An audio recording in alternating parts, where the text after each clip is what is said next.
AICC ప్రక్షాళన దిశగా కసరత్తు జరుగుతోందా? ప్రస్తుతం తెలంగాణ కాంగ్రెస్ ఇన్ఛార్జిగా కొనసాగుతున్న దీపదాస్ మున్షి స్థానంలో మరొక కొత్త ఇన్ఛార్జ్ రాబోతున్నారా? దీపదాస్ మున్షి రాష్ట్ర కాంగ్రెస్ను ప్రభుత్వాన్ని హ్యాండిల్ చేయలేకపోతున్నారా? అందుకే కొత్త ఇన్ఛార్జ్ను తీసుకురాబోతున్నారా?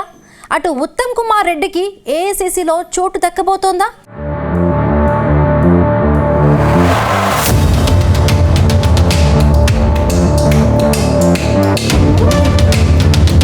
ఏఐసీసీ ప్రక్షాళన దిశగా కాంగ్రెస్ కసరత్తు చేస్తుంది. ఇప్పటి వరకు కొనసాగిన ప్రధాన కార్యదర్శులకు ఉద్వాసన పలికేందుకు సిద్ధమైనట్టు తెలుస్తుంది. వీరి స్థానంలో కొత్త ముఖాలకు అవకాశం కల్పించాలని చూస్తుంది. కొత్తగా 35 మందితో కొత్త టీమును ప్రకటించాలని కాంగ్రెస్ భావిస్తుంది. త్వరలోనే ఐసీసీ సంస్థగత మార్పులపై ఓ ప్రకటన వచ్చే అవకాశం ఉంది. అయితే ఇటీవల తెలంగాణ ఇన్ఛార్జ్ గా నియామకమైన దీపదాస్ మున్షిని కూడా తప్పిస్తారని ప్రచారం జరుగుతుంది. ఆమె స్థానంలో ఛత్తీస్గఢ్ మాజీ సీఎం భూపేష్ బఘేల్ కు ఇన్ఛార్జ్ బాధ్యతలు అప్పగిస్తారనే టాక్ వినిపిస్తుంది. ఇదే సమయంలో మంత్రి ఉత్తమ్ కుమార్ రెడ్డికి all India national organising central బాధ్యతలు అప్పగిస్తారని ఢిల్లీ వర్గాల టాక్.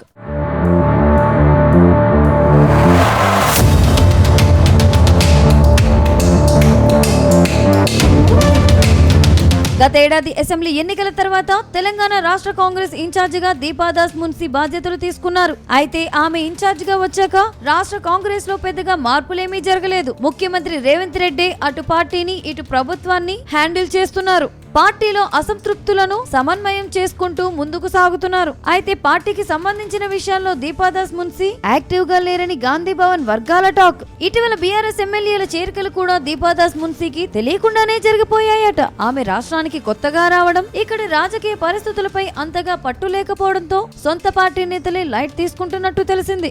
ఇదే విషయాన్ని పార్టీ పెద్దలకు కొందరు నేతలు చేరవేసినట్టు సమాచారం. రేపో మాపో రాష్ట్రానికి కొత్త పీసీసీ రాబోతున్నారు. అటు పార్టీని ప్రభుత్వాన్ని సాఫీగా ముందుకు కొనసాగించాలంటే కొత్త ఇన్ఛార్జ్ అయితేనే బాగుంటుందని పార్టీ పెద్దలు భావిస్తున్నారట. అందుకే ఓ అనుభవజ్ఞుడైన నేతను ఇన్ఛార్జ్ గా పంపించాలని హైకమాండ్ భావిస్తుందట.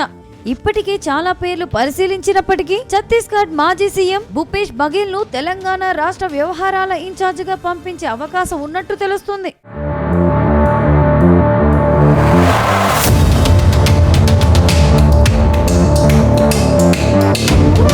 ఇక తెలంగాణకు చెందిన మంత్రి ఉత్తమ్ కుమార్ రెడ్డికి ఏఐసీసీలో కీలక పదవి దక్కబోతుందని ప్రచారం జరుగుతుంది. ప్రస్తుతం ఉత్తమ్ కుమార్ రెడ్డి సెంట్రల్ ఎలక్షన్ కమిటీలో మెంబర్ గా ఉన్నారు. ఈ కమిటీలో మొత్తం 16 మంది సభ్యులున్నారు. వీరంతా దేశవ్యాప్తంగా పార్టీ ఎంపీ, ఎమ్మెల్యే, ఎమ్మెల్సీ అభ్యర్థులను నియమిస్తుంటారు. వీళ్ల పదవీ కాలం కనీసం 5 ఏళ్లు ఉంటుంది. వాస్తవానికి 2 దశాబ్దాలుగా తెలుగు రాష్ట్రాల నుంచి ఏ ఒక్క నేతకు ఈ కమిటీలో చోటు దక్కలేదు. అయితే చాలా ఏళ్ల తర్వాత తెలంగాణ నుంచి ఉత్తమ్ కుమార్ రెడ్డికి చోటు దక్కింది. ప్రస్తుతం తెలంగాణ అభ్యర్థుల ఎంపికకు సంబంధించి ఏఐసీసీ నియమించిన స్క్రీనింగ్ కమిటీలో CM Revanth Reddy, deputy CM బట్టి విక్రమార్కతో పాటు ఉత్తమ్ సభ్యుడిగా ఉన్నారు. అభ్యర్థుల ఖరారు ప్రక్రియలో అత్యున్నతమైన ఏఐసీసీ కాంగ్రెస్ ఎన్నికల కమిటీలోనూ ఉత్తమ్ కు చోటు దక్కడంతో తెలంగాణలో పార్టీ అభ్యర్థుల నిర్ణయంలో ఆయనకు కీలకంగా మారారు. గాంధీ కుటుంబానికి మొదటి నుంచి స్నేహితుడిగా ఉత్తమ్ కుమార్ రెడ్డి ఉండటంతో ఆయనకు మరోసారి కీలక పదవి దక్కే అవకాశం ఉందని పార్టీ వర్గాలు చెబుతున్నాయి.